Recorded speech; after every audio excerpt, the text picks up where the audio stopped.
got hit with the smallpox. Yeah, you know what? They can celebrate it. That they should have done it. So, I mean, it would be like, instead of moving that they used to remember what happened.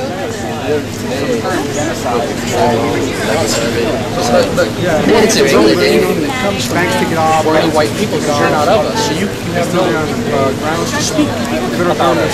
Because you don't speak our language, you don't know our culture. It's the same argument you're using. I can't look at a carving of a Mayan doing human sacrifice and I can say, oh, that's human sacrifice because I'm not of that.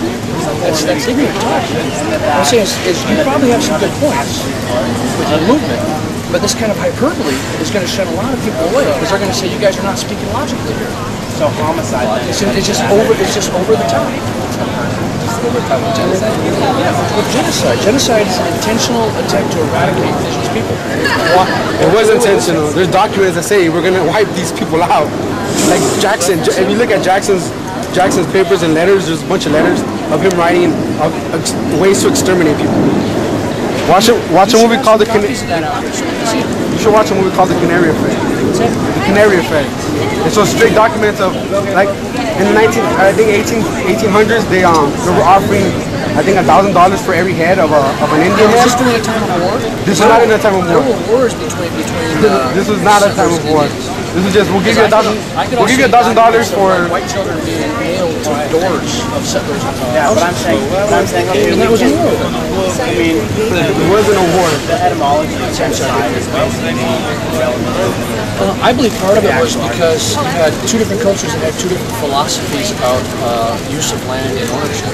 They were incompatible philosophies. They didn't understand each other well enough to be able to reason it out. But there was no reason when people were here, another person came in and invaded. But who was here before maybe your group was here? when you say that. Nobody.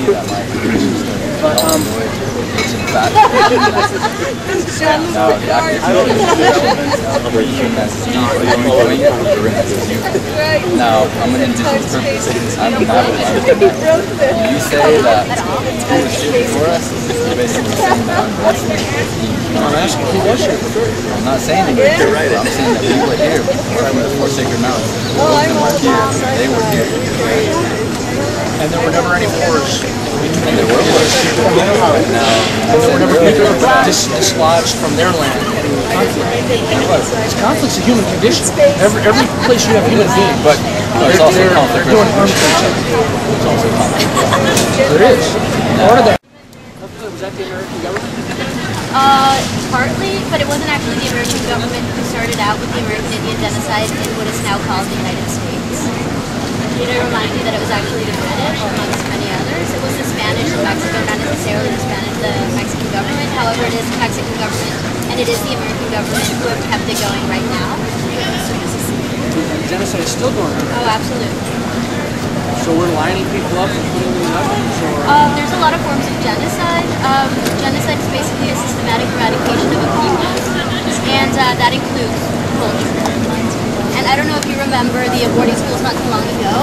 You seem as though you might, but essentially a lot of language and a lot of culture was lost.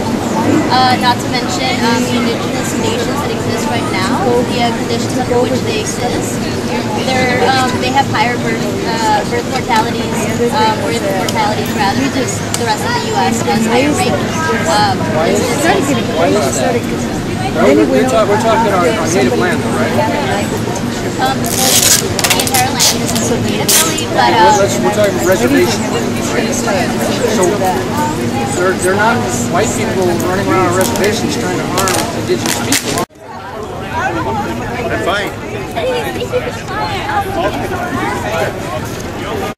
All it shows us this much is what people believe at the time that they're presenting these traditions.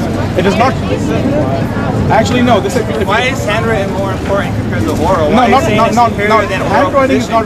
What I'm saying is, since we have original documents from, let's say, 16th century, 15th century, of the Europeans documenting some of the horrors that may or may not have been committed, or some of the atrocities, or even mass deaths that occurred in Europe.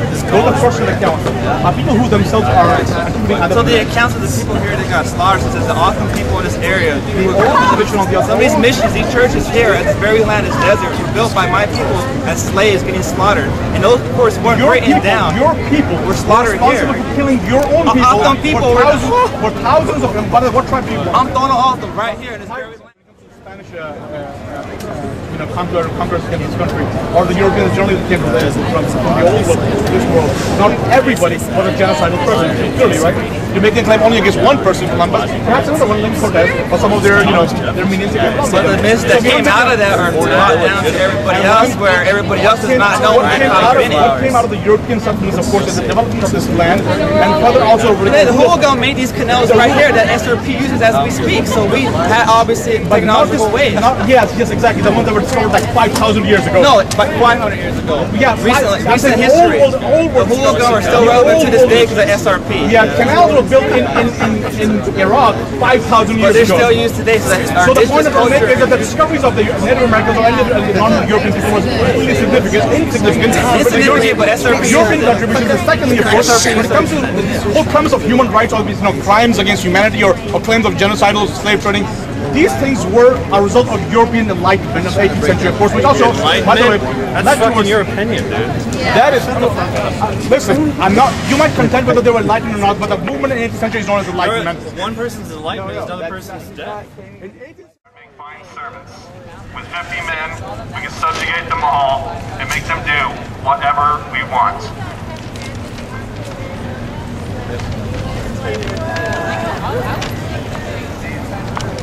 These Arawaks of the Bahama Islands were much like Indians on the mainland, who were remarkable. European observers were to say again and again, for their hospitality, their belief in sharing, these traits did not stand out in the Europe of the Renaissance. Dominated as it was by the religion of popes, the government of kings, the frenzy for money that marked Western civilization, and its first messenger to the Americas, Christopher Columbus. Report Columbus Day, and my suggestion for everybody is just to read the history books, and let's change that. That's all.